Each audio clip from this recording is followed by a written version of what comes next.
Well, hey there, and welcome to this brand new edition of B.E.P Talks. We're approaching it a little bit differently today, and I'm going to tell you why. I am so excited about today's conversation that I wanted to get right into it as quickly as possible. First of all, B.E.P Talks, people from all around the world, all walks of life, different ages and stages of life, industries, professions, what have you, come here and so generously share their beliefs, their experiences, and their passions. Why? Well, to inspire, to motivate, to educate, and sometimes maybe just to entertain. And my gut feeling tells me we're going to get a whole lot of all of that today. So I am so excited. I brought him on really early today. Please welcome to the B.E.P Talk stage today's guest, Kirk Knapp. Hey Hi, there, Kirk. How are you? terrific. Thank you for this Yes, you are. opportunity. Yeah. Oh, you Like, are. You are terrific. You summed it all up. I guess we're done. You summed it all up. You're terrific. So let me just say to the audience why I'm so excited about this. Every once in a while, a truly unique, now we're all unique, I get that, but someone who's truly unique from a very outstanding perspective just crosses your path. And that is what I have been blessed with for this B.E.P Talks. So let me just tell you a little bit about Kirk Knapp. He's known as the oldest man. That's just the title he gave himself. And I do want to say, Kirk is a man in his 80s. Look how fantastic he looks. Look how fantastic. And one thing I learned, I'm going to tell this, most of our viewers are women. He's married to the love of his life, Bonnie, for more than 60 years. Somehow, Kirk, I think that has been a very important part, well, obviously a very important part of your life, but that Bonnie has played a very significant role in how you have come to be who you are and where you are today. Am I right? yes, Yes, yes, I love absolutely. that. Absolutely, absolutely. So I don't know where to begin. Well, let's Well, start at the very beginning. Let's talk about your book called The Seven Beliefs. may I tell you why I wrote the book? You absolutely must tell us why you wrote the book. Okay. Over a decade ago, I had a company called tatstore.com. I've started four companies, and every one of them, I started with little or no money, and within the first year, made over $1 million. And I did that with Tat Store. And I worked as hard as I could to help people be successful at a business. And I was incredibly successful at doing that. But I was very unhappy about the fact that some people were not succeeding. And I wanted everybody to succeed. And I did everything I could to help them succeed. And eventually, I got to be near 70 years old, and I was in a financial position where I didn't have to work. So I decided I'm going to close this down. Now, at that time, Tat Store was number one on Google, number one on Amazon.com. But like I said, I couldn't help people. I just didn't understand what I could do to help people become successful. And I didn't like the failures. And Mm. it took me over a decade to figure that out. And that's what my book is about. Oh, My book is completely original, and it is, according to Grok, which is Elon Musk's AI system, the Grok has read every book on philosophy, psychology, everything you can imagine. And Grok read my book and said that it is absolutely original and unique. And Grok actually said I was in awe. And I'm so happy about that because I know my book has really helped people get the answers they need. And I explain all that in the book. yeah. So you're humble, you're successful, you're very handsome. Um, what is it about people that we sometimes get in our own way, perhaps, and prevent ourselves from becoming successful? Have you found that to be true? That is a great question. And I think it's dead right. And most people don't know it. For Yeah. example, our audience, and incidentally, Beth, thank you so much for this opportunity because My pleasure. I'm given the pleasure of talking to the exact audience that I would love to talk to. Yeah. These people are entrepreneurs Hmm. and they're looking for answers. And I can tell you that these people are self alienated. And how do I know that? What I mean by self alienated is I'll ask your audience, how many of you set 3 goals in the morning and accomplish them? And the answer is you don't. And why don't you? The answer is that you were taught at the earliest age when you were in grade school and in kindergarten, you were taught knowledge. Now, Einstein says imagination is more important than knowledge. And I agree with Einstein. I remember when I was a toddler, I was sitting at a table at a desk and I was looking out and imagining wondrous things. And my teacher said, Kirk, pay attention, attend to your studies. Now, the situation is that all of us, government took over all the educational institutions and they taught people knowledge. And here's some proof. The NASA conducted a test and they looked at kids beginning in school and then did a longitudinal study over about 16 years. And this is what they discovered. They were utterly shocked. 98% of the kids in kindergarten had genius IQs for creativity. Genius. And over the 16 years, that lowered to 2%. Oh. So what happened? Their creativity was crushed because, like me, they were here's what they didn't do. They didn't, Beth, they didn't say, what are what's your temperament? What are your interests? What are your preferences? What are your strengths? They didn't do that. In fact, if you talked about that, they dismissed it and said, attend to your studies, learn. So you had, I call them tips, temperament, interests, preferences, strengths. These are your gifts from Mother Nature, and they define your spirit. But your spirit was crushed systematically through an educational system. And I got more stories to tell. In my book, I give you the proof, the evidence of what was done. So I hope you'll read the book. I hope you'll go to my website, 7beliefs.com. That's a number 7, Yeah. beliefs.com, and you will learn how I'll teach you what your temperament is, what your interests are, what your preferences are, what your strengths are. And this is what you have to offer the world. You are unique. I will teach you to be biased. Bias stands for B, beliefs, I, independence, A, authenticity, S, significance.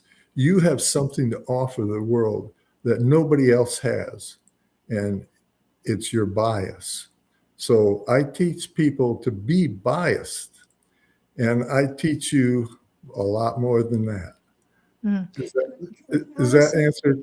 Just called you Tom because you referred, I didn't mention that, you referred to yourself as Tom, Tom, the oldest man, as kind of like a pen name of sorts. And I just called you Tom. How funny is that? So let me go back to bias. What does the I stand for? Independent. Independent. I love that. I love acronyms. I do that all the time. I always find a word so that it becomes easier to remember. So are we finding, and politics aside, obviously education and how it's all run these days, and we've heard the word indoctrination used in the education world, if you will, indoctrination to think the way others want you to think. That's what's killing the imagination. That's what's killing creativity. I'm guessing is what you're saying. Yes. What I want to say is that what you want to understand is your beliefs have more impact on you than anything else. There are over 300 million books written on habits. Habits, they're not that important. Your beliefs are important. And here's what most people don't understand. There is no meaning in anything without your consent. You are a God. That's with a small g, ODD. You are a God in the sense that you are conscious. And because you're conscious, you can think, imagine, and decide. You can decide on anything. For example, what if you were a little girl, a little tiny child, a female, and you got a disease, Hmm. and that disease made you deaf and dumb, blind, and you couldn't hear? Wouldn't that be awful? Well, I'll tell you what, Helen Keller didn't Ellen? think it was a big deal. No, no. She became rich, famous, and people still today buy her books and read. This is what I'm telling you. If you think something bad has happened to you, you have to understand that's a judgment, and you make judgments. Mm, mm, mm, You mm. are God. You decide. You create your beliefs. And you know what your beliefs do? Your beliefs create the world you see. Because if you're a Democrat, you have different beliefs than a Republican. And that leads to dissent, division, and discord that we're seeing because Mm. people don't understand. They identify with their beliefs. Don't identify with your beliefs. You are a creator. You create beliefs. You can change the meaning of anything and everything, but you have to learn how. You Yeah. first of all have to know yourself. You have to know your spirit, what you want. And then you can develop that. And there's 100,000 other people that have a spirit similar to you, and they'd love to learn from you. And you can do what you love, and you'll have more meaning, more motivation, and more productivity than ever. Than ever, ever. So I want to go, you said that you were nearing the age of 70. You had built four very successful businesses. Um, but you felt, I'm guessing you felt a different calling, a different yearning. You had come to develop your own beliefs on why people were successful, why people chose not to permit themselves to be successful, needing permission from somebody else, whatever.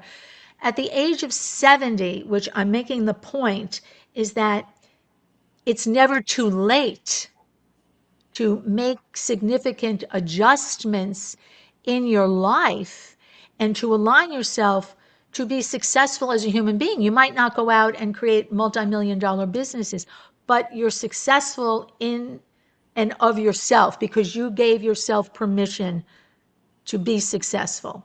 Am I reading that correctly? What I'd like to do is tell you a story. It's not my story, it's a true story. In my book, I tell all kinds of wonderful true stories, and they make you understand the question you're asking, Beth, is very important. This is a true story. This happened over 2,000 years ago. Buddha was in the Himalayas, and there was a man who was about 100 miles south of him. And this man was sick and tired of hearing all the Buddha stuff. And it just didn't make any sense to me. And he was so disgusted, he made a point to travel north. And he came upon Buddha. And Buddha, as usual, was sitting with his back against a tree trunk, meditating. And he called Buddha out. And he told him he was a fraud. And he told him all kinds of negative things. And the more he said, the more angry he got. And he started flame coming out of his mouth, and he was yelling louder and louder. What did Buddha do? Buddha slowly got up. There wasn't really any expression on his face, but he walked towards the man. And as he got closer, he put out his arms Mm. He put out his arms and he walked up to the man and he hugged him. Mm. He hugged that man. And the man said, "What are you doing?" "I love you." Mm. "How can you love me?" "You are human like me. I love you." That's what I'm trying to do with my book. And I tell stories, but they're all original stories based on my experiences. Yeah. And I promise you, you will love them and you'll learn from them. I can't wait to get the book. Now, you're telling me we can be different. We can have very wide diversity in our thoughts, in our beliefs, but we can still get along. Absolutely. And we should get along and honor other people's beliefs. And I'm guessing you might say, be open to learning something from another person. Well, not only that, it's more than that. It's a situation that all of us are different. Everybody's unique. You are Yes, unique. of course. You have tips from Mother Nature that nobody else has. And there's maybe 100,000 people or more who can learn from you because of your tips, and you develop your tips and you love what you're doing. And I talk about meaning, motivation, and money. How do you create meaning? People are currently concerned about creating money, but the trouble is AI is going to make it unnecessary to make money within years. According to Elon Musk, they'll all receive a high income, more than enough to meet all of our needs. And robots, humanoid robots, will be doing all the work that humans are doing now. So the question is, what do you do if you don't have to make money? And that's what my book answers. It tells you that. And it tells you that if you focus on meaning and not money, but focus Mm. on meaning, then you will become more motivated than you otherwise would be because you love what you're doing. And if you do that, then you'll make more money than you ever thought possible because Yeah. you'll be more significant to others. You'll have a bias. You'll be independent, authentic, and significant. Does that make sense, Beth? Yeah, it does. It does in a little bit of a scary yet magnificent way. It kind of does. I want to ask you, you mentioned about Elon Musk, you name dropper you, and his AI. I want to kind of compare AI with imagination. Let me ask you, is AI going to diminish our unique imaginations that we have, what's left of them? Is it going to take that away? No. Uh, it's kind of funny. I personally believe that the best AI out there is Grok for us people. We can access it. And the answer is Grok can be incredibly stupid. See, Oh, Grok doesn't really think or understand anything. Grok just can read 400 books and look at everything in them and compare them and could find out what is, like, for example, an expression, and it finds the best way to express something by doing that. So it's just a pattern recognition device. Like, have you ever seen one of those pictures where they tell you there's something in it and it looks like a yes. mess and you stare at it and stare at it and finally you see it? Oh yeah, it's there. Well, that's what Grok does. Grok is a pattern recognition system, but it has no empathy, no emotions. It doesn't feel anything. And emotions are more important than knowledge. In fact, there's studies have proven that 70% of your efficacy, your results come from your emotions, not your intelligence. There are so many people that rate very high on IQ tests, Yes. but are nothing but bouncers at a tavern because they lack the emotional intelligence. So emotional intelligence is more important than IQ. And all humanoid robots right now, they don't have emotional intelligence. And there's a distinction between meaning and, for example, I asked my wife, and I would encourage your audience and you to ask your people that are closest to you, how am I different? What am I good at? My wife told me when I asked her, she said, understanding. Oh, And I thought, well, and then she said, understanding in every sense of the word. So I thought about that. And then I took an empathy test. And this was an empathy test that was given to the 500 top CEOs of the Fortune 500 companies. Oh my God, I was rated in a number 1, number 2%.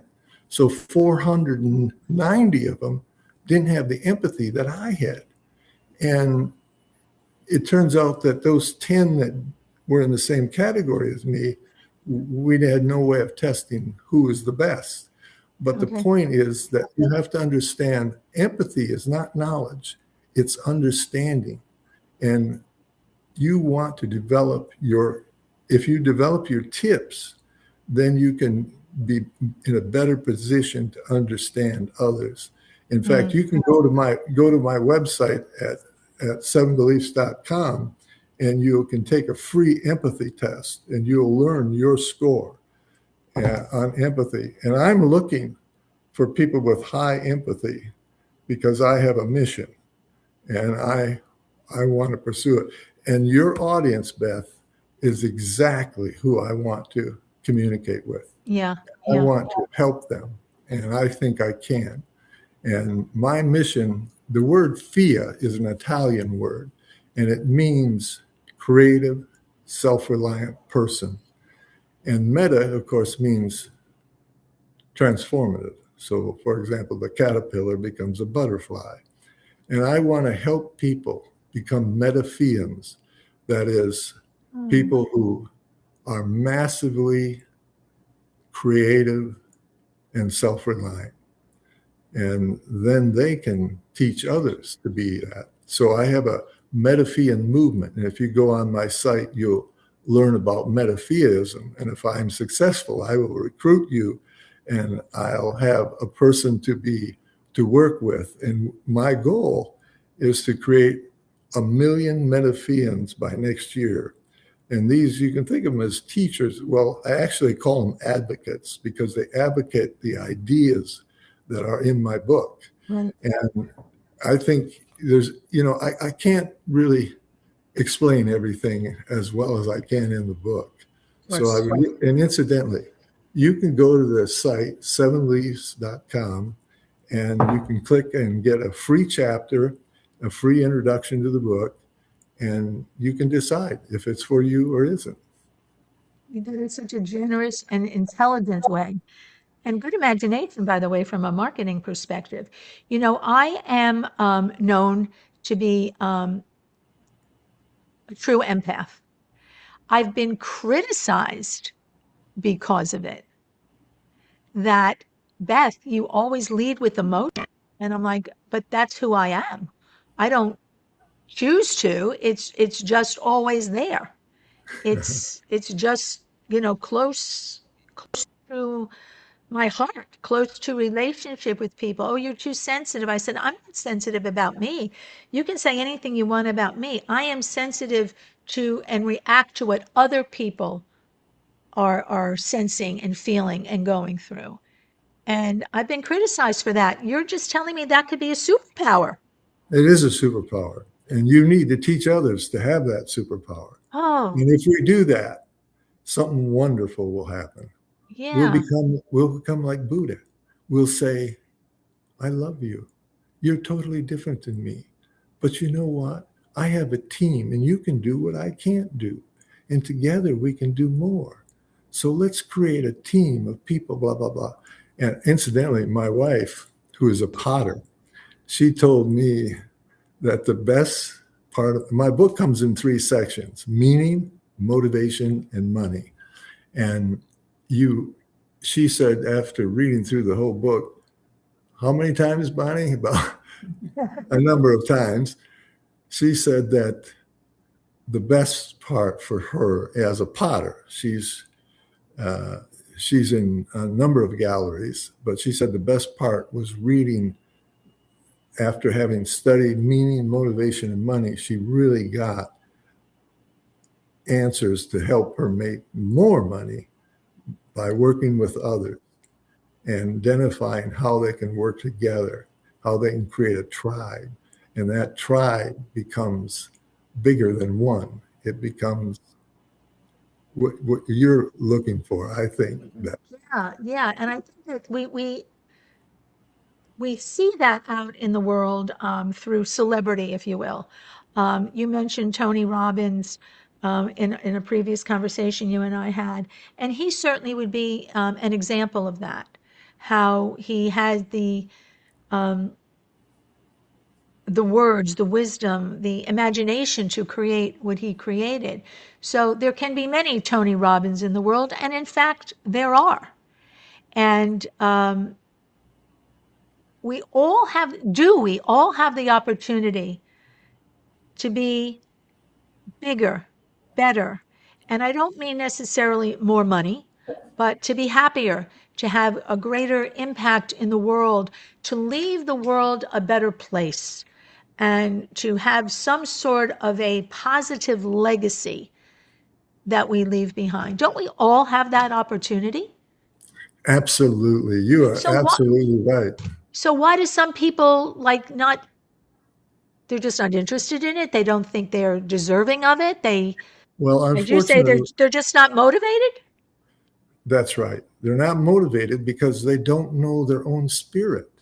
They were taught some beliefs. Here, if you've seen a horse drawn a carriage, Yes. now you notice there's always blinders on Yeah. the horse. Yeah. And what do the blinders do? They only allow the horse to see the road ahead. Right. Why?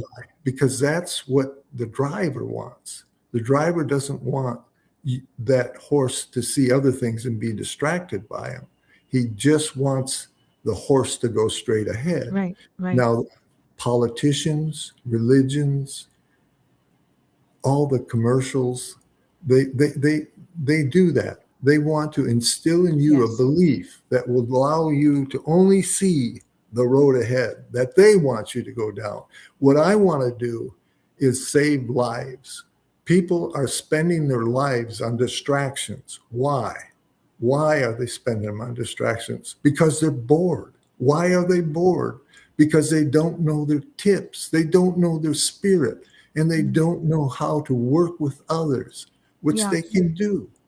So that's what the book's about. I can kind of give you an idea, but you got to read the book. You got to read the book. There's so much here, but I'm thinking that everybody's going to find him or herself in the book.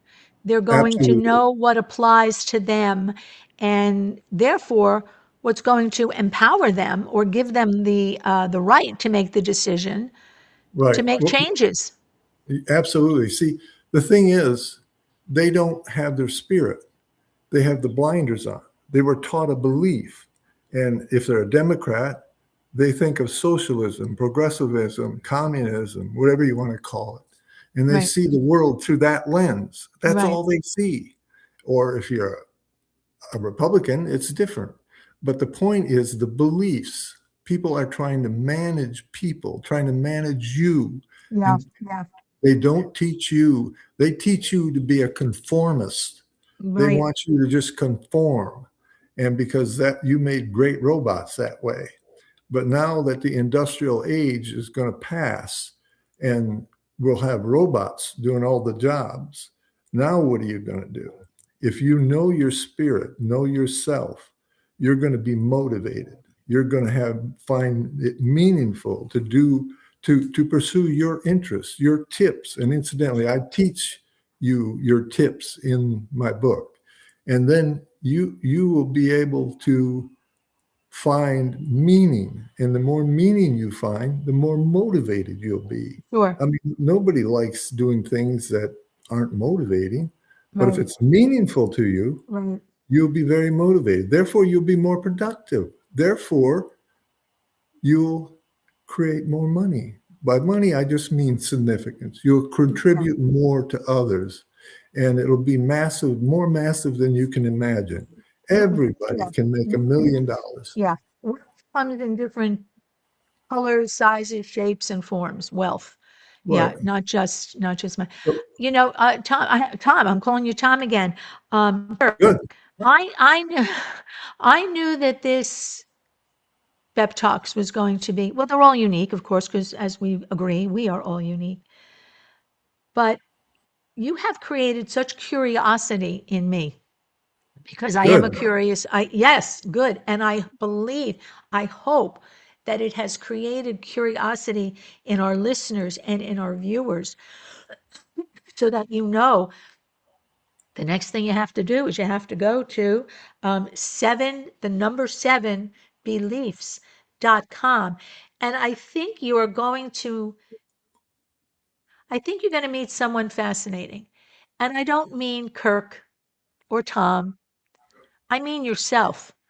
You're going to meet yourself perhaps I love the way you in, put that. in a whole new way. Yeah, Right? You're going to meet yourself, your absolutely. Yep. authentic self, your true self, that you have the right. So you see me, beliefs, experiences, passions. I so come from that.